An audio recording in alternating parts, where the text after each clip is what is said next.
আপনাদের এতগুলো মানুষ মহল্লার আপনারা এখানে উপস্থিত হয়েছেন আপনাদের সাথে পরিচিত হতে পেরে। ওয়াজ মাহফিল, এখানে হুজুররা আছেন, তারা বক্তব্য রাখবেন, বয়ান দিবেন। আমি তো রাজনীতি করি, আমি বিএনপির কেন্দ্রীয় কমিটির সহ সাংগঠনিক সম্পাদক।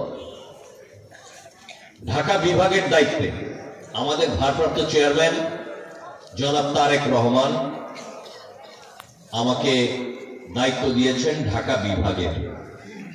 ঢাকা বিভাগে 7টা জেলা আছে: টাঙ্গাইল, মানিকগঞ্জ, মুন্সিগঞ্জ, নরসিংদী, নারায়ণগঞ্জ, গাজীপুর ঢাকা জেলা, আর 2টা মহানগর আছে, নারায়ণগঞ্জ মহানগর, গাজীপুর মহানগর। এই 9টা ইউনিটের, এই 9টা জায়গার বিএনপির সাংগঠনিক কার্যক্রমের সঙ্গে আমি যুক্ত। আমাকে দায়িত্ব দেওয়া হয়েছে দল থেকে, আমাদের ভারপ্রাপ্ত চেয়ারম্যান জনাব তারেক রহমান আমাকে দায়িত্ব দিয়েছেন।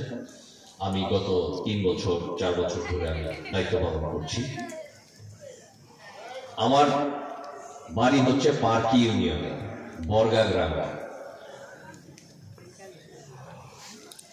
কালীহাতির মানুষ হিসেবে কালীহাতিতে একটু বেশি সময় দেওয়ার চেষ্টা করি আমি। আজকে আরো ভালো লাগছে, দেশে একটি নতুন রাজনৈতিক অবস্থার সৃষ্টি হয়েছে।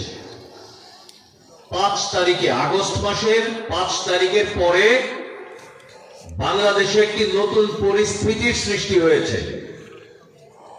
এই কারণে আমরা কথা বলতে পারছি ওয়াজ মাহফিল গুলোতে। কালো হাতে এটা বলে আসলাম, ওয়াজ মাহফিল হয় কালীহাতিতে।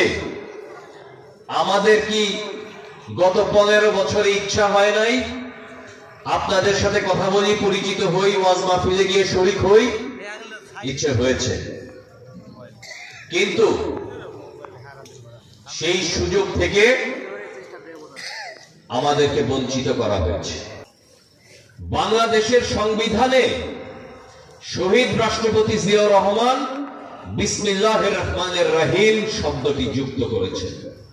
এর আগে বিসমিল্লাহির রহমানির রহিম সংবিধানে যুক্ত ছিল না।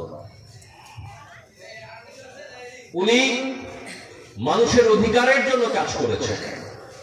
আমাদের নেত্রী, আমাদের চেয়ারম্যান, সাবেক প্রধানমন্ত্রী, 3 বার প্রধানমন্ত্রী ছিলেন দেশনেত্রী বেগম খালেদা জিয়া।